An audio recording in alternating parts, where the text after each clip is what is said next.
अस्सलाम वालेकुम, मैं हूं अफसा कोमल। इस वक्त पीटीआई की सियासत के दो रुख नज़र आ रहे हैं और उसी हवाले से मैं हुकूमत भी उनके साथ डील करने की प्लानिंग बनाती हुई नज़र आ रही है।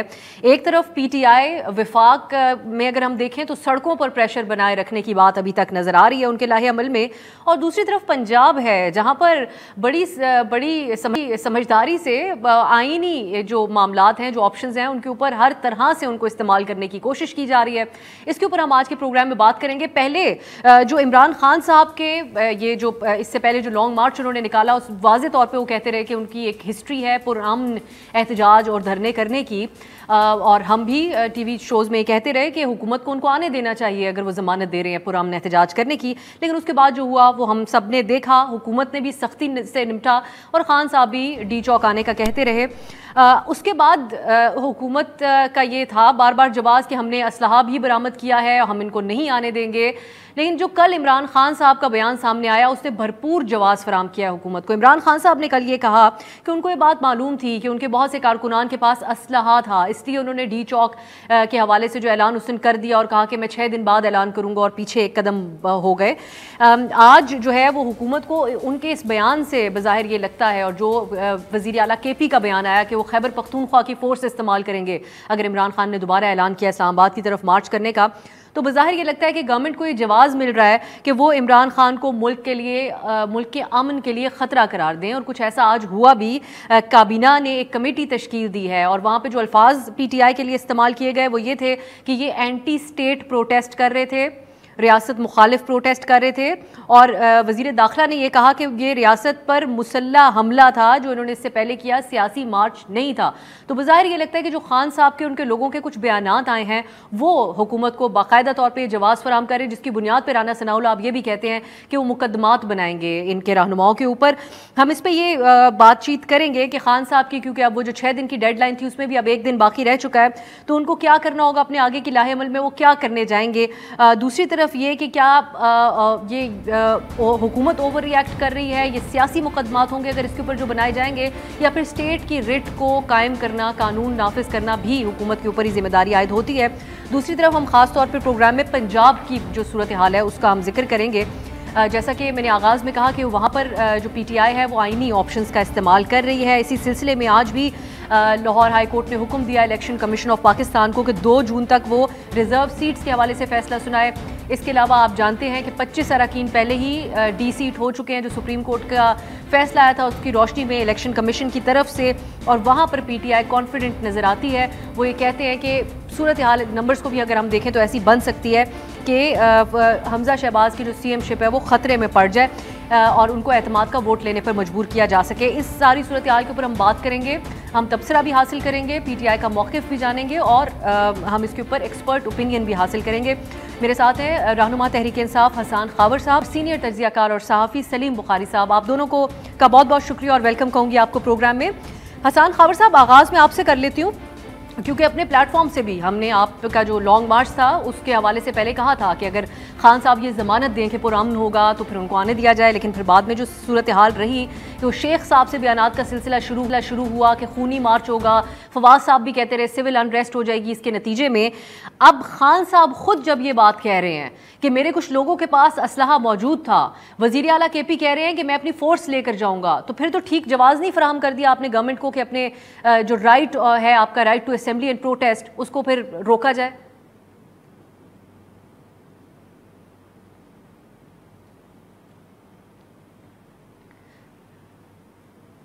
हसन साहब। जी अफसा, आपको आवाज़ आ रही है? जी बिल्कुल आ रही है। जी अच्छा, बिस्मिल्लाहिर्रहमानिर्रहीम। देखिए, मैं आपको बताऊं कि हुकूमत जो है वो इस तरह के बहानों के पीछे छुपना चाह रही है, और इन तमाम बयानात को आउट ऑफ कॉन्टेक्स्ट लेकर एक जो जमहूरी अमल था, एक हमारा जमहूरी हक है, उसको कुचलने की पहले भी कोशिश की और अब दोबारा उसकी तैयारी में है।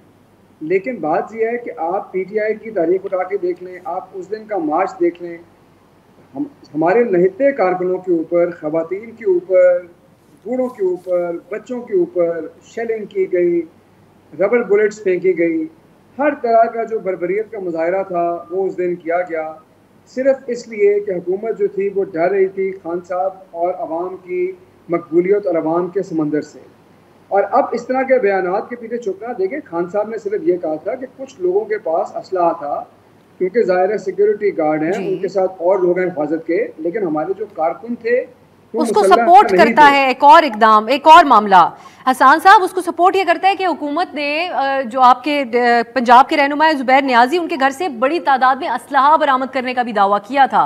तो जब खान साहब खुद ये बात आके कहते हैं तो फिर तो यही तासुर मिलता है कि शायद यहाँ पर इस्लामाबाद में भी मुसल्लह लोग आ गए थे और खान साहब कहते हैं इस वजह से मैं पीछे मुड़ गया कि कहीं आमना सामना ना हो जाए अवाम का, पुलिस का और रेंजर्स का। गलत दावा किया जी। जुबैर साहब से मेरी बात हुई थी, कोई असलहा नहीं निकला। और ये इस तरह के मैंने आपको बताया है कि ये बिल्कुल एक जो है ना जाली एक्सक्यूज़ बना रहे हैं इस चीज़ के लिए। मैं आपको बताऊं अब साहब, पिछले 3.5 साल के अंदर जितनी दफ़ा ये लोग आए, मार्च किया, जलसे किए, हमने इनको आने दिया क्योंकि कोई डर खौफ नहीं था। ये मैं आपको बता रहा हूँ कि इस तरह के जो ये सारे हरबे इस्तेमाल कर रहे हैं, इससे इनका अपना डर खौफ जाहिर हो रहा है। हसन साहब वो ये कहते हैं कि आपकी जमात से डर खौफ है, वो ये कहते हैं कि आपकी जमात से डर खौफ है। जब सुप्रीम कोर्ट ने कहा कि H9 आ जाएं, उसके बावजूद भी खान साहब वहां पर खड़े होकर कहते रहे कि सब डी चौक पहुंचो, मैं भी वहां पर पहुंच रहा हूं। बाद में जो भी हुआ वो एक अलग कहानी है, लेकिन इस वजह से उनको डर खौफ है। उन्होंने कहा कि पहले भी 126 दिन का धरना दिया था, मुल्की जो खास तौर पर विफाक में इस्लामाबाद के निज़ाम रुक कर मफलूज होकर रह गया था। ये डर खौफ है, गवर्नमेंट कहती है कि और अब खान साहब के बयान भी इसको सपोर्ट करें। मैं आपको बताता हूँ, नहीं बयानात भी सपोर्ट करें, मैं आपको बताता हूँ। डर खौफ ये नहीं है कि अमन व अमा का मसला बन जाएगा। अमन व अमा का मसला हुकूमत बनाना चाहती है ताकि उसकी आड़ के पीछे छुप कर पाकिस्तान तहरीक इंसाफ के कारकुनों को इस तरह बंद किया जाए, लॉन्ग मार्च ना करने दिया जाए, जलसे जुलूस ना करने दिया जाए, हुकूमत की ख्वाहिश है कि इंतशार फैले। खान साहब ने हसन साहब आप मेरे साथ ही रहेगा, मैं सलीम बुखारी साहब से, ठीक है, और सलीम बुखारी साहब का ओपिनियन ले लेते हैं, साथ ही रहेगा। मैं दोबारा आती हूँ आपकी तरफ। सलीम बुखारी साहब, अब ये जो एक सूरत हाल है, गवर्नमेंट ने कमेटी बना दी है और बड़े वाज़े तौर पे वज़ीर दाखिला कह रहे हैं कि वो सख्त हाथों से निपटेंगे इस सारी सूरत हाल के अंदर। ये आपको सियासी विक्टिमाइजेशन का मामला लगता है कि इनको रोकने की कोशिश की जा रही है? ऐसा हसन साहब कह रहे हैं कि इन्होंने तो इजाज़त दी थी, या फिर वाकई वो जो खूनी इनकलाब की बातें थी जो ऑन रिकॉर्ड वज़ीर आला KP के बयान हैं और खान साहब के, वही वजह बन रहे हैं सबके? बहुत शुक्रिया, आपने अपने प्रोग्राम में याद किया मुझे।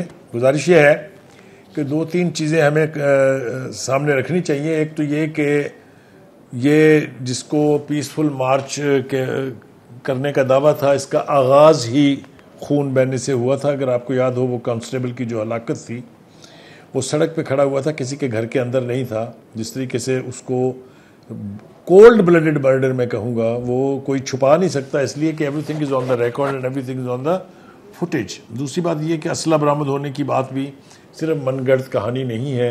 इतनी मिकदार में इतना मॉडर्न असला जो है वो निकलना और फिर उसकी गिरफ्तारी होनी उस वक्त असले के साथ, और बाद में उन लोगों का ज़बरदस्ती पुलिस से उन्हें छुड़वा लेना, ये सारी चीज़ें जो हैं ये फुटेज के ऊपर मौजूद हैं। इनके लिए अब किसी रॉकेट साइंस की ज़रूरत नहीं होती। दूसरी तरफ जो पुरअमन मार्च की बात यह है कि जब तक तो वो अटक पुल पार नहीं किया था उन्होंने, उस वक्त तक तो राना सनाउल्लाह जो इंटीरियर मिनिस्टर हैं उस वक्त तक मुकम्मल गिरफ्त थी उनकी पूरी सूरत हाल पे। सबसे पहला बिट्रेल जो हुआ है सबसे बड़ा, वो है पंजाब में, क्योंकि पंजाब में इमरान खान साहब की और हम सब की भी तवक्को के बरक्स लोग उतनी मिकदार में, जो दही इलाके वहाँ तो कोई मूवमेंट थी ही नहीं सिरे से, लेकिन जो चंद शहरों में सरगोदा है, जेलम है, सर निकलने भी तो नहीं दिया ना, वो देखें रुकावटें भी तो खड़ी की। नहीं, बिल्कुल आपने ठीक कहा। मैंने तो खुद कहा कि वो मुकम्मल तौर पे राना सनाउल्लाह की गिरफ्त में थे, लेकिन उसकी गिरफ्त में छोटे मोटे मॉब्स तो हो सकते हैं। वो अवामी समुंदर जो आना था, वो जो पूरी कौम ने निकलना था, वो जो उस समुंदर ने सब कुछ बहा के ले जाना था, वो किधर था? वो भी तो आप देखें ना। सूरत हाल ये है कि जब तक तो सुप्रीम कोर्ट ने वो ऑर्डर पास नहीं किया था कि इनको आने दिया जाए और रास्ते की रुकावटें हटा दें, उस वक्त तक तो सूरत हाल थी राना सनाउल्लाह के इख्तियार में, उसके बस में, क्योंकि ऑब्वियसली उसने फोर्स इस्तेमाल की, उसने प्लानिंग की। लेकिन उसके बाद क्या हुआ उस ऑर्डर के बाद, जिसमें सुप्रीम कोर्ट ने कैटेगोरिकली कहा कि आप I8 I9 तक आ जाइए, वहाँ आप अपना पुरअमन एहतजाज कीजिए और चले जाइए। लेकिन हुकूमत ने तो सुप्रीम कोर्ट का कहना माना और रास्ते की सारी रुकावटें हटा दी और वो आराम से इस्लामाबाद पहुंच गए। लेकिन क्या उसके बाद सुप्रीम कोर्ट के उस ऑर्डर की कोई यानी उसके ऊपर कोई अमल हुआ आपके सामने है। जो लेकिन उसके बाद फिर सलीम साहब अदालत के यहाँ भी तो ये सूरत हाल बन गई कि जवाब दे, ऐसा लगा कि है ही नहीं खान साहब उस चीज के लिए, उन्होंने कहा शायद पैगाम ही उन तक ना पहुंचा उस दिन इमरान खान साहब के कि उनको मुकर्रा नहीं। ये तो बिल्कुल इसी तरह है जैसे मैं ये अज्यूम कर लूं कि सुप्रीम कोर्ट को शायद पता नहीं है कि अब इमरान खान साहब वजीर आजम नहीं है। ये तो कोई बात नहीं है, आपको पता है अच्छी तरह से कि that order was passed and communicated. आप वरना ये अटक के पुल से आगे नहीं आ सकते थे, मैं आपको बता रहा हूँ ना। जब उन्हें ये यकीन दहानी हो गई कि इस वक्त रास्ते अब साफ हैं तो तभी वो चले वहाँ से। और जिस दौर में हम रह रहे हैं, किसी मैसेज का टेलीफोन के जरिए कहाँ ना पहुँचना कहाँ नामुमकिन है। उनके वकला अदालत में खड़े हुए थे, उनके सामने वो जजमेंट पास हुई थी, वो कम्युनिकेट हो गया था। असल में खान साहब की जिद थी कि मैंने डी चौक जाना है, और डी चौक जाने के पीछे एक कहानी है। डी चौक जो है वो रेड जोन है, और रेड जोन के पीछे डिप्लोमेटिक एनक्लेव है। ये भी कोई रॉकेट साइंस नहीं है कि लोग वहाँ पहुँच के अमेरिकन एम्बेसी के सामने एहतजाज करना चाहते थे, और यही वजह थी कि हुकूमत ने टूथ एंड नेल पूरा जोर लगा के उनको रेड जोन क्रॉस करने नहीं दिया। अब ये सारी, मैंने कहा ना कि अब जिस दौर में हम रहते हैं, ये सब कुछ जो है ये वीडियो का दौर है, ये फुटेजेस अवेलेबल हैं। तो अब जो हो रहा है वो ज़्यादा खतरनाक है। ये तो हो गया, जो हो गया टल गया, चाहे इमरान खान साहब की विजडम से टला, चाहे राना सनाउल्लाह के स्ट्रॉन्ग आर्म टैक्टिक्स से बचा, ये तो अवॉइड हो गया। लेकिन जो अब होने जा रहा है ये बहुत डेंजरस है, इसलिए कि इमरान खान साहब ने ये न्यूज़ तो सुना दी कि जनाब हमारे लोगों के पास भी असला था। तो जस्टिफाई हो जाता है राना सनाउल्लाह जब ये कहता है कि इस्लामाबाद के ऊपर मुसल्लह जत्थे चढ़ाई कर रहे थे। लेकिन जो मैं कहने जा रहा हूं ये उससे 100,000 गुना डेंजरस बात है कि एक फेडरेशन है, उसकी एक इकाई का वजीर आला ये कहे कि मैं सूबे की पूरी सोर्स लेके इस्लामाबाद जाऊंगा। Never have heard in 75 years history of Pakistan.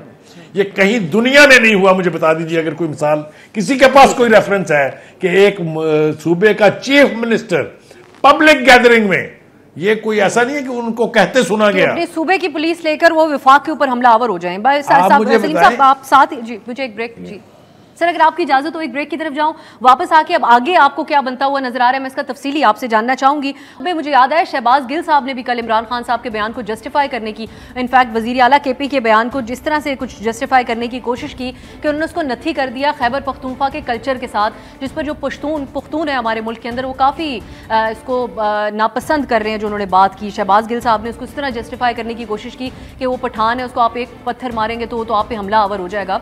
तो पुख्तून ये कहते हैं कि ये हमारा कल्चर नहीं है और ये हमारी रिवायात नहीं है। एक ब्रेक की तरफ जाते हैं, वापस आएंगे तो हमारा खास फोकस हम जरा पंजाब की तरफ भी अपना लेके जाएंगे, क्योंकि हमने हसान साहब को भी दावत दी और सलीम बुखारी साहब को भी, और कंवर दिलशाद साहब भी हमारे साथ होंगे। इलेक्शन कमीशन के जो मामला हैं उसके ऊपर बात करेंगे एक ब्रेक के बाद। ब्रेक के बाद प्रोग्राम में खुश आमदीद। हम गुफ्तगू कर रहे हैं जो इस वक्त सूरत हाल बन रही है। अब इसमें एक तरफ कौमी असम्बली में जो इस्तीफ़े जमा कराए हुए हैं वो भी जो इस्तीफ़े पेश किए हुए हैं उसके हवाले से भी मामला है, और दूसरी तरफ पंजाब का भी इशू है। ज़रा इस तरफ रुख करते हैं। हमें अब कंवर दिलशाद साहब ने भी ज्वाइन कर लिया, साबिक सेक्रेटरी इलेक्शन कमीशन है। बहुत शुक्रिया कंवर साहब आपका भी। अब पहले आपसे मैं ये कौमी असम्बली के ऊपर एक जानना चाहूँगी कि यहाँ पर क्या प्रोसेस होगा। आप स्पीकर साहब ने उनको कह दिया फ़र्दन आकर वो कन्फर्मेशन करें अपने इस्तीफ़ों के हवाले से। प्रोसेस क्या होगा? जिन्होंने अनाउंस कर दिया खुलकर जिन अरकान ने कि वो इस्तीफ़ा देते हैं, और फिर वो हैं जिन्होंने नहीं किया है, तो इसको इस हवाले से क्या कहेंगे आप? जी हमारा जो आइन का आर्टिकल 64 जो है उसमें वाज़ेह तौर पर लिखा हुआ है, उसको इन्होंने मैनिपुलेट करके हमारी हुकूमतों ने, साबका हुकूमतों ने, मौजूदा हुकूमत ने उसको इंतहाई की शक्ल बिगाड़ दी। जो हमारा असली ओरिजिनल कॉन्स्टिट्यूशन है उसमें बड़ा आसान तरीका है, 2 लाइनें लिखी हुई हैं कि अगर कोई कौमी असम्बली, सूबाई असम्बली का मेंबर इस्तीफा देना चाहे तो अपने हाथ से, उर्दू में या अंग्रेजी में, वो अपने हाथ से लिखकर 2 लाइनें कि जनाब मैं कौमी असम्बली की नशिस्त से इस्तीफा देता हूँ, बस। कोई दलाइल देने की जरूरत नहीं है, और उस आइन में लिखा हुआ है, और वो जाके स्पीकर साहब के हाथ में दे दें तो वो इस्तीफा ऑटोमेटिक मंजूर हो जाता है। और अब इन्होंने बाद में अपने मफादात के तहत, पार्टी के मफादात के तहत, इन्होंने अपने एक पार्लियामेंट्री एक्ट के तहत उसमें तरमीम कर ली, रूल बना लिए। रूल उसके तहत ये कहा कि जब तक स्पीकर साहब मुतमईन नहीं हो जाते तो वो इस्तीफा मंजूर नहीं होगा। वो अपने पार्टी के जो नजरियाती या तो बागी ग्रुप थे उनको बचाने के लिए उन्होंने एक नई हरकत ये की कि हर एक को बुलाएं कमरे में बंद करके पूछे आप दबाव तो नहीं है, आपको डराया तो नहीं गया था, आपको धमकाया तो नहीं गया था, आपको मुकदमे बनाने की बातें तो नहीं की गई थी। अगर वो ये कहे हाँ जी मुझे डराया धमकाया गया था, तो फिर कौमी असम्बली का स्पीकर उस इस्तीफे को रिजेक्ट कर देता है कि मैं इसको तस्लीम नहीं करता। तो यही सूरत हाल, अब ये सूरत हाल आई कि ये बड़ी हंगामी हालात में कासिम सूरी साहब ने अपनी पार्टी के चेयरमैन के हुक्म के तहत वो सारे इस्तीफे जो दिए गए थे वो इलेक्शन कमीशन भिजवा दिए। लेकिन असूली तौर पर उनको बुलाना, तसल्ली से करना, ये स्पीकर की जो आप बाकायदा सवाबदीद है कि अगर वो ये कह दें स्पीकर साहब के पास बैठ के हमें तो धमकाया गया था, ये दबाव में था, हम तो इस्तीफा नहीं देना चाहते, तो फिर वो स्पीकर कौमी असम्बली का उसको रिजेक्ट कर देता है। अब तहरीक इंसाफ के साथ ही जो वाकया पेश आया नहीं जाते सर, ये कोई नया वाकया नहीं है और फर्दन नहीं जाते, अब अगर इससे उसमें फिर क्या होगा? अब ये इसका अब स्पीकर साहब को कह दिया कि जी हम पेश नहीं होंगे, वो भी धमकाया गया है। तो मेरा तो अपनी जाती ख्याल ये कि जब चेयरमैन पीटीआई ने ये कहा कि कोई भी स्पीकर के सामने पेश ना हो, तो स्पीकर साहब को चाहिए कि सबके इस्तीफे नामंजूर कर दें। ये उसका मतलब ये है कि वो सारे एक पार्टी के चेयरमैन के गिर्द घूम रहे हैं और उनकी राय को आगे जाहिर करना या उनको चेयरमैन की हुक्म के खिलाफ जाके स्पीकर साहब के सामने अपनी मजबूरी ना बयान करना, तो वो मजबूर हैं। अब ये स्पीकर साहब के पास इख्तियारात हैं कि वो तमाम इस्तीफे जो है नामंजूर कर दे। मैं नामंजूर करता हूँ, अजीज भाई जिसको ज्यादा शौक है, इमरान खान हो गया, शमीम कुरैशी हो गया, एक एक्सेप्ट कर लें, बाकी सबको नामंजूर कर दें, वो सब खुश हो जाएंगे। अंदर सब मिले हुए। आज में कौमी असम्बली सेक्रेट किया था, सारे मेंबर वहाँ घूम रहे हैं, सारे मेंबर वहाँ घूम रहे हैं जाके। चेयरमैन भी ली गई है, बारात भी मौजूद है। कंवर साहब साथ ही रहेगा। हसान साहब से कोई कमेंट इसके ऊपर है? हसान साहब, पंजाब की तरफ जाने से पहले, आई नो पंजाब सबसे वैसे तो हमारा अहम सूबा है और उसको हमेशा अहमियत भी सबसे ज़्यादा ही मिलती है, लेकिन पहले ये इसको ज़रा देख लेते हैं जी। स्पीकर साहब के पास जाकर फर्दन अपने जमा करा दें इस्तीफे, क्योंकि आप लोग तो मानते ही नहीं इस कौमी असम्बली को भी और इस मौजूदा हुकूमत को भी। तो क्या इसके रास्ते में रुकावट है कि फवाद साहब भी ये बात कह रहे हैं कि ज़रूरत ही नहीं जाने की? देखिए, वैसे मैं हैरान हूँ इस पूरी कौम पे कि जहाँ सूट करता है हुकूमत को वहाँ कानूनी मुँह शफाफियों के पीछे छुप जाते हैं, जहाँ नहीं सूट करता वहाँ प्रैग्मेटिक होने की कोशिश करते हैं। देखें, बात यह है, कासिम सूरी साहब ने इस्तीफे भिजवा दिए थे। अब ये आकर उसको डिले करने के लिए, उसको रोकने के लिए ये कदम लगाना पूरी कौम को नज़र आ रहा है क्या कर रहे हैं। और असल जो मसला कौमी असम्बली में चल रहा है कि वो शख्स जो खुलम खुला कह रहा है मैंने मुस्लिम लीग नून की टिकट पर अगला इलेक्शन लड़ना है, उसको अपोजिशन लीडर बनाया हुआ है। ये क्या शैम डेमोक्रेसी है? और लोग कह रहे हैं जी आप क्यों नहीं जाके बैठ रहे हो उसके अंदर। ये तमाशा बनाया हुआ है जमहूरियत का भी, आइन का भी, कौमी असम्बली का भी। और इसके ऊपर अब आप जितनी मर्जी कानूनी मुँह शुगाफियाँ देख लें, पंजाब की अभी आप बात करेंगी जहाँ पे कानून और आइन इनके खिलाफ है, वहाँ पर ये सियासत की बात करते हैं, जहाँ सियासत। लेकिन इसमें मसलहत क्या है कौमी असम्बली में जाकर? तमाशा बनाया हुआ है और क्या बात। लेकिन हसान साहब सही, अगर आप ये ऑब्वियसली ये अब आप लोगों का कंसर्न है, लेकिन फिर इसमें क्या मसलहत है कि हम जाकर फर्दन कंफर्म नहीं करेंगे? वो कंवर साहब कह रहे हैं सब लोग इधर उधर घूम भी रहे हैं, हम ये भी सुन रहे हैं कि मरात और जो भी चीजें थी वो तो अभी तक अपने पास रखी हैं। एक माजी भी रह चुका है, वो भी आपको याद होगा कि इस्तीफे दिए थे और जो नहीं हुए थे कबूल। अब इनकी ऑटोमेटिक इस्तीफे एक्सेप्ट नहीं किए, सैलरीज ट्रांसफर कर दी, उसके बाद खबर बनाने की कोशिश की, कर दे मंजूर। मसला क्या है? जब स्पीकर का काम था भिजवाना, पिछला स्पीकर जब भिजवा गया तो अब इनको क्या मुसीबत थी कि रोकने? डिलेइंग टैक्टिक्स है ना, जान के डिलेइंग टैक्टिक्स है कि जी इसने ये की, फिर वो शख्स जाके कहेगा नहीं जी मैंने ये बात नहीं की। तमाशा लगाया हुआ है ना। वो तो ये कह रहे हैं कि आप लोगों की तरफ से डिलेइंग टैक्टिक्स हैं हसान साहब, क्योंकि कल परसों से ये भी कोर कमेटी के हवाले से खबरें थी जिसको ऑब्वियसली जमात आपकी डिनाई करती है कि आपकी जमात के अंदर खान साहब को कोर कमेटी में पेशावर में बहुत से लोगों ने कहा कि हम लोगों को वापस कौमी असम्बली का रास्ता इख्तियार करना चाहिए। इन्होंने नैब के हवाले से कानून साजी कर ली, इलेक्शन के हवाले से कर ली है, तो वो लेकिन उसके बाद फिर ये बात आई सामने कि नहीं अभी इसी तरीके से, तो एक ऑप्शन के तौर पर डिलेइंग टैक्टिक्स तो आपके ऊपर इल्जाम लगा रहे हैं हसान साहब। नहीं, अब कल कोर कमेटी में ये बात नहीं हुई। मैं आपको देखें, दो मुख्तलिफ बातें हैं। खान साहब ने और पार्टी ने मुशावरत से ये डिसाइड किया कि असम्बली में नहीं बैठना। जब मुशावरत हुई हो उस वक्त लोगों ने अपनी अपनी राय दी, उसके बाद जब पार्टी क़यादत ने डिसाइड कर लिया, सब ने उसको एंडोर्स किया। अब ऐसा कोई प्रपोजल अंडर कंसिडरेशन नहीं है कि असम्बली में जाके बैठे, ये कोई बैक एंड फोर्थ नहीं हो रहा। तो उनको चाहिए इस्तीफे मंजूर करें, बिल्कुल ओपन एंड शट बात है। अब अफवाहें तो जितनी मर्जी आप उस पर कान धरने लग जाएं तो असल बात से हमारी तवज्जो हट जाएगी। लेकिन ये इस वक्त असल मसला नहीं है। असल मसला ये है कि जमहूरियत के नाम पे राजा रियाज को आपने अपोजिशन लीडर बनाया हुआ है जो खुद कह रहा है कि मैंने नून के टिकट पे इलेक्शन लड़ना है। ये तमाशा नहीं है जमहूरियत का, तो और क्या है। एक ब्रेक की तरफ मेरे जाना है, फिर मैं सलीम बुखारी साहब से इसी सारे मामले के ऊपर उनका ओपिनियन जानूंगी ब्रेक के बाद। ब्रेक के बाद प्रोग्राम में खुशामदीद। सलीम बुखारी साहब, अब आप कहिएगा, जो ब्रेक से पहले बात हो रही थी, आपका क्या असेसमेंट है ये कौमी असेंबली से इस्तीफों के मामले के ऊपर? क्या ये पीटीआई की क्या लाहे अमल आपको नजर आ रहा है, वो चाह क्या रहे हैं? और फिर दूसरी तरफ हुकूमत की तरफ से भी ऑब्वियसली अभी कंवर दिलशाद साहब ने तमाम रूल्स हमें पहले भी एक दफ़ा बताए थे, अब भी बताते हैं, लेकिन फिर इस्तीफे एक्सेप्ट कर लिए जाएं। एक तरफ पीटीआई का मौक़िफ़ है, दूसरी तरफ अब गवर्नमेंट का तरीक़ाकार है। इस इशू के ऊपर आपको क्या नजर आ रहा है? पहली बात तो यह है, जिस तरीके से एहसान साहब कह रहे थे कि चूँकि ये हतमी फैसला था और इमरान खान साहब की मौजूदगी में लोगों ने जिस तरह से इस्तीफ़ों का ऐलान किया था और हाल छोड़ के चले गए थे, अगर ये इतनी ही कमिटमेंट के साथ दिए गए थे इस्तीफ़े, तो फिर ये कोर कमेटी में दोबारा इसके ऊपर डिस्कशन कैसे हो गई? कैसे लोगों ने जरूरत की? इसका मतलब यह है कि इस पार्टी के अंदर इस इशू के ऊपर डिवाइड मौजूद है। बहुत सारे स्ट्रॉन्ग लोगों की ख्वाहिश ये थी कि असम्बली को खाली ना छोड़ा जाए। इसके ऊपर कोर कमेटी में बहुत डिटेल के साथ डिस्कशन हुई है। जो ऑप्शंस मौजूद हैं हुकूमत के पास या स्पीकर के पास, उनका जिक्र तो दिलशाद साहब ने कर दिया, और मैं चूँकि उनको अथॉरिटी मानता हूँ इलेक्शन कमीशन के हवाले से मामला जात के ऊपर, इसलिए मैं उस पर कोई राय ज़नी करना नहीं चाहता। दूसरी बात जो हसन साहब ने कही कि राजा रियाज जो है वो कल का लोटा जो था उसको उन्होंने बना दिया है लीडर ऑफ द अपोजिशन, तो ये सौगात नून तहरीक इंसाफ ने ही छोड़ी है असम्बली के लिए। क्या उस वक्त यही सूरत हाल नहीं थी जब ये पीपल्स पार्टी छोड़ के पीटीआई में आए थे? तो इसके ऊपर भी मैं इससे ज़्यादा आगे जाना नहीं चाहता हूँ। ये आज जो असम्बली के अंदर सूरत हाल है, इसका कोई और जिम्मेदार नहीं है सिवाय पीटीआई के, इसलिए कि जल्दबाजी में फ़ैसला किया, जज्बाती फ़ैसला था, लेटर का बयानिया चल रहा था उस वक्त, स्पीकर ने भी जिस तरह से बिहेव किया, डिप्टी स्पीकर ने भी जिस तरह से बिहेव किया, किसी असम्बली में ये नहीं होता, न कभी इस तरह से हुआ है। आपके साथ बैठे हुए हैं दूसरे लोग जो है, उनसे पूछ लीजिए कि कभी इस तरह की बात होती है। इसको भी छोड़ दीजिए, अब आ जाइए इस वक्त के इन इस्तीफ़ों के हवाले से सूरत हाल होगी क्या।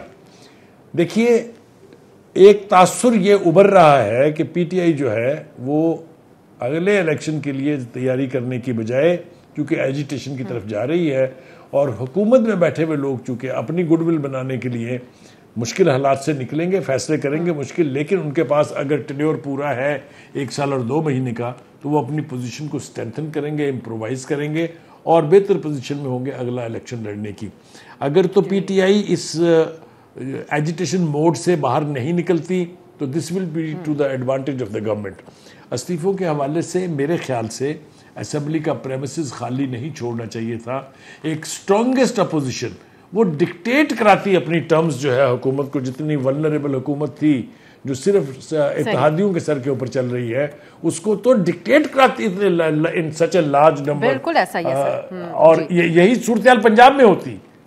आप ये देखें पंजाब की तरफ चले जाते हैं जी सर, कथा कलामी की माजरत, पंजाब की तरफ जरा चले जाते हैं। पर एहसान साहब का एक क्विक कमेंट। एहसान साहब, मैं बहुत दिलचस्पी रखती हूँ ये जानने में कि ये एक जो सदर मुमलिकत की तरफ से इतना ज़्यादा डिले किया गया, उनका इतना जो बड़ा एक ओहदा है उसके ऊपर भी सवालात उठने लगे, और एक ओवरऑल उनके लिए ये चीज़ रहेगी उनके साथ, लेकिन आप आखिर उन्होंने साइन कर ही दिया बलीगुर रहमान साहब की गवर्नर होने का नोटिफिकेशन। तो ये क्या वजह रही इतना इंतज़ार करने की? हमें खबरें इस हवाले से भी मिल रही हैं, आई एम नॉट श्योर कि आप उसको कन्फर्म करेंगे या नहीं, कि पार्टी के अंदर इस पे भी बड़ा वो गुस्सा है कि सदर मुमलिकत या तो फिर वही मौक़िफ़ रखते जो पहले रखा हुआ था, या फिर पहले से ही जो कहा जा रहा था कि ठीक है आईनी मामलात को नहीं हमें छेड़ना चाहिए।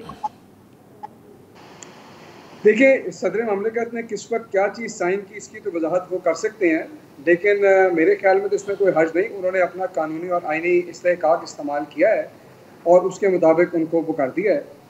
लेकिन असल बात यह है कि पंजाब के अंदर, जब आप अगर पंजाब की बात करते हैं, अब आप मुझे बताएं कि पंजाब के अंदर आर्टिकल 63A की तशरीह फाइल ही इसलिए की गई कि ये जो हमारी मौजूदा हुकूमत की पार्टियां हैं ये इन हरकतों में मसरूफ़ थी। उसके ऊपर राय आई कि जी मुनफ़ अरकान के वोट नहीं काउंट होंगे। अब जो लोग हुकूमत में बैठे हैं वो ये कहते हैं नहीं जी काउंट हो गए। हमारी जो 5 रिजर्व सीटें हैं उसके ऊपर नॉमिनेशन क्यों नहीं हो रही? क्या वो इलेक्शन कमिशन का फ़र्ज़ नहीं है कि फौरी तौर पर वो लोग आए? क्या उनको ये डर नहीं है कि नॉमिनेट होंगे हमारे 173 लोग हो जाएंगे तो मैं आपको यही कह रहा हूँ कि इसकी अगर असल कहानी ये नहीं है, असल कहानी ये है कि पंजाब और वफाक में पहली बात इक़्तिदार से चिमड़े रहना है। अगर आइन सपोर्ट करेगा तो आइन का सहारा लेना है, अगर डिले सपोर्ट करेगा तो डिले का सहारा लेना है, अगर सियासत सपोर्ट करेगी तो सियासत का सहारा लेना है। और वजह यह है कि अपने आप को NRO 2 देना है। सिकंदर जुल्करनैन का बयान सुन लें, आप मुझे बताएं कि किसी किस्म का कोई शक व शुबा रह गया कि ये हुकूमत क्या कर रही है? कभी ऐसे किसी जमहूरी अमल क्या होगा हसन साहब, अब क्योंकि गवर्नर आ गए नून लीग के, जो है अपने आप को छुटकारा देने में मसरूफ हो। जी क्या फरमा रही हैं? नंबर्स का खतरा तो मौजूद है CM साहब को, तो अब गवर्नर भी तो नून लीग के आ गए, अब आपका लाहे अमल क्या है आपकी जमात का होगा? देखिए लाहे अमल यही है कि अभी तो हम अदालत के अंदर ये बात कर रहे हैं और उसके बाद जब हमारे लोग आएंगे तो असेंबली के अंदर भी फाइट करेंगे, पंजाब असेंबली के अंदर। ठीक है, ठीक है। अब एक ब्रेक की तरफ जाना है, शॉर्ट ब्रेक की तरफ। कवर साहब से इसकी टेक्निकलिटीज़ जो हैं पंजाब के अंदर जो मामला चल रहे हैं उस पर उनका खास कमेंट एक शॉर्ट ब्रेक के बाद। ब्रेक के बाद खुश आमदीद। एक और मामला भी था जिसको शायद आज हसन साहब तो भूल गए, लेकिन काबिल एक खबर मैंने ये भी पढ़ी कि जब हमजा शहबाज साहब ने बतौर CM, जो कोई गवर्नेंस के मामला तो हो नहीं उस तरीके से चल सकते थे, वो खुद अकेले ही थे, कैबिनेट उनके पास मौजूद नहीं थी। लेकिन ये बड़ी हैरान कुन खबर थी कि तकरीबन 300 ब्यूरोक्रेट्स को उन्होंने इन चंद दिनों में, जब वो CM थे, उनके तबादले और तकर्रियाँ की गई। तो इस पर मैं आगे जाके बुखारी साहब का कमेंट है। तो पहले खबर दिलशाद साहब, अब ये आप कहिएगा, एक तरफ पंजाब के अंदर 25 अरकान सीट हो चुके, अक्सरियत के हवाले से सवालात हैं इस वक्त हमजा शहबाज की, और फिर अब दूसरी तरफ हम देख रहे हैं वो कैबिनेट अपनी तश्कील दे रहे हैं, कुछ लोगों ने हलफ उठा लिया, कुछ अभी उठाएंगे। रिजर्व सीट्स का फैसला 2 जून को सुनाने के अहकामात अदालत की तरफ से दे दिए गए हैं। तो पंजाब के अंदर आप क्या सूरत हाल बनती हुई देख रहे हैं? ठीक है, हमजा शहबाज साहब के आज अपना चीफ मिनिस्टर वो जो मर्जी ट्रांसफर करें, वो तो उनका अपना स्वाबदीद के इख्तियारात में मामला होता है। लेकिन जहाँ तक हम ये महसूस कर रहे हैं कि जैसे हमारे दोस्त, थोड़ा सा मैं हल्का सी बात कर दूँ कि PTI ने जो इस्तीफे देकर इंतहाई जो है अपना नाकाबिल इतलाफी नुकसान पहुँचाया है 4 करोड़ वोटरों के जज्बात का। आप ये देखें कि वहाँ अंधाधुंध जो है कानून साजी हो रही है। आज मैं असेंबली सेक्रेटरीट को गया था, पार्लियामेंट हाउस, मुझे हैरानगी हुई कि वो कि अपने इमरान खान साहब 3.5 साल में सवाए जनरल कमर जावेद बाजवा के स्टेशन की कानून साजी हो सकी, बाकी कोई कानून साजी वो नहीं कर सके। इतना दबाव था अपोजिशन का, और वहाँ इतनी ऐसी कानून साजी हो रही है जिससे मुल्क की हिफाजत खतरे में पड़ गई है, सिक्योरिटी खतरे में पड़ गई है, और वो जनाब कानून साजी अपने ज़ाती वफादात के किए जा रहे हैं। ओवरसीज पाकिस्तानियों को सीटें अलॉट कर रहे हैं, उसका हमें डेफिनेशन तो बताएं, किसको देना चाहते हैं आपको ओवरसीज पास 7 सीटें इन्होंने, उसका कोई वो बिल पास कर दिया है, और उसमें आर्टिकल 51, 59 और 106 उसमें तरमीमें कर दी हैं, जिसके तहत उनको 7 सीटें मिल रही हैं। तो हमें नजर नहीं आ रहा कि कौन सी ड्यूल नेशनलिटी के लोगों को आप सीटें दे रहे हैं, कौन सी फॉरेन जो हमारे पाकिस्तानी तो नहीं, फॉरेन जो है तो पाकिस्तानी, लेकिन फॉरेन उनके पास पासपोर्ट है, उनको आप सीटें दे रहे हैं। तो कोई किसी ने मुखालफत नहीं की, 15 मिनट में बिल पास हो गया। तो ये कम से कम PTI वहाँ मौजूद होती, वो रिवर्स भी तो कर लिया गया। लेकिन कंवर साहब, ये जो रिजर्व सीट्स के ऊपर इलेक्शन कमीशन का फैसला आना है 2 जून तक, उसमें क्या एक्सपेक्ट किया जाए जो अदालत की तरफ से? मैं इस पर बात कर लेता हूँ। रिजर्व सीट का मामला जो है वो एक बड़ा पेचीदा मसला तो बन गया है, लेकिन जो हमारा आइन का आर्टिकल 224 जो है वो ये कहता है कि जब एक दफा कौमी असम्बली में या सूबाई असम्बली में जब नशिस्तें जो अलाट हो जाएं, इलेक्शन कमीशन पाकिस्तान के पास वो कोटा मौजूद होता है, इसके बाद उसमें कोई तरमीम नहीं की जा सकती। जो सीटें खाली होती जाएंगी, जो प्रायोरिटी लिस्ट में जो नाम लिखे गए हैं उनके ऊपर सीटें अलॉट कर दी जाएगी ऑटोमेटिक, उसमें लिखा हुआ है। और उसके साथ अगर कोई सीट कोटा खत्म हो जाए, आपकी सीट एग्जॉस्ट हो जाए, तो तब आप नए नाम दे सकते हैं। अब ये 5 सीटें खाली हो गई हैं, तो आइन के आर्टिकल 224 के तहत ये PTI की बनती है 5 सीटें। और उसके ऊपर अगर मुस्लिम लीग नवाज ने कहा जी पहली बारी 20 कौमी सूबाई असम्बलियों को निश्चितों में इंतखाबात हो, बाद में कोटा एलोकेशन हो, तो हम तो बार बार कह रहे हैं, तो आइन के आर्टिकल 224 में लिखा हुआ नहीं है। तो ये सारी चीज़ें ऐसी हैं कि जो को हालात के मुताबिक ज़ाहिर कोर्ट फैसला करेगी, और इलेक्शन में पाकिस्तान को भी जजमेंट देनी चाहिए थी। लेकिन सारे मामला फिलहाल ये कोटा 5 सीटें जो हैं, 2 मिनॉरिटी की और 3 जो है ख्वातीन की, ये PTI के राइट बनता है आर्टिकल 224 के तहत। वो पढ़ लें, उसकी रूह को पढ़ लें। तो लेकिन बहरहाल उनका अपना मामला है। सलीम साहब जी सही सर, एक कमेंट में बुखारी साहब का भी जाते हुए लेना चाह रही हूँ। बुखारी साहब, जो मैंने बात की थी कंवर साहब, वो एक्चुअली मैंने आपसे पूछना था, लेकिन वो ये कहते हैं कि सीएम है, बतौर सीएम तो वो कोई भी फैसला कर सकते हैं, लेकिन मैं आपसे प्रायोरिटीज़ और तरजीहात के बारे में जानना चाह रही हूँ कि सही ऑप्टिक्स हैं कि इतनी ज़्यादा तब्दीलियाँ कर दी उन्होंने फौरी तौर पर आने के बाद। माजी में इस किस्म की तनकीद रह चुकी है पहले वाली हुकूमत के ऊपर। दूसरी तरफ भी हम देख रहे हैं शहबाज शरीफ साहब तुर्की के लिए आज रवाना हुए, तो इश्तिहारों पर इश्तिहार निकाले जा रहे हैं। आपको तरजीहात ठीक लग रही हैं इस वक्त एक बहरान के अंदर आई हुई एक मुख्तसर वक्त के लिए जो हुकूमत है उसकी? देखिए, सूरत हाल ये है कि पंजाब की सूरत हाल नॉर्मल नहीं है, यानी ये रूटीन की सूरत हाल नहीं है। इससे है दूसरी तरफ जो हुकूमत में इस वक्त आ रहे हैं उनका भी उतना ही मुख्तलिफ है। देखें, अमेरिका जैसे मुल्क में जब प्रेसिडेंट नया इलेक्ट होता है तो उसके साथ पूरी की पूरी एडमिनिस्ट्रेशन तब्दील होती है। ये तो बिल्कुल कहा जा रहा है कि इस वक्त जो लोग हैं, चाहे वो शहबाज शरीफ साहब हैं, चाहे हमजा शहबाज हैं, चाहे राना सनाउल्लाह है, वो अपनी मर्जी के अफसर लगा रहे हैं। तो ये इल्ज़ाम तो पीटीआई की हुकूमत के ऊपर भी था कि उन्होंने चुन चुन के जो है वो नवाज शरीफ, शहबाज शरीफ मुखालिफ लोग जो हैं उनके मुकदमात पर लगाए और अपनी मर्जी के मुकदमात बनवाना चाहे, और यही वजह है कि एक मुकदमा किसी अदालत में अब तक साबित नहीं हुआ है। तो ये सब कुछ तो कल्चर का हिस्सा है, हमारे सियासी कल्चर का हिस्सा, विच इज़ वेरी अनफॉर्चुनेट। सो इस हवाले से तो नथिंग न्यू इज हैपनिंग, ये तो होता है, ये आपने भी किया था, इन्होंने भी किया है, आप दोबारा आएंगे तो फिर करेंगे, फिर इन ऑफिसर्स को आप हटाएंगे ये कह के कि ये इनके प्रो है। तो ये सब कुछ तो बस ठीक है। फिर तो बुखारी साहब, फिर इस तरह के मामलात के ऊपर तो मुझे ये लगता है कि अगर ऐसी सूरत हाल है तो फिर हम किसी के ऊपर भी सवाल नहीं उठा सकते। लेकिन बड़ी अनफॉर्चुनेट बात है, बहुत से ऐसे मामलात होते हैं हमारे सियासी इसके अंदर के जिसके ऊपर हम बात नहीं कर पाते। अगर एक को सवाल उठाएं तो वही व्हाट अबाउटिज्म वाली बात होती है दूसरे की तरफ से। बहुत शुक्रिया सलीम बुखारी साहब, खावर साहब और कंवर दिलशाद साहब। नाज़रीन, गुफ्तगू आपने सुनी।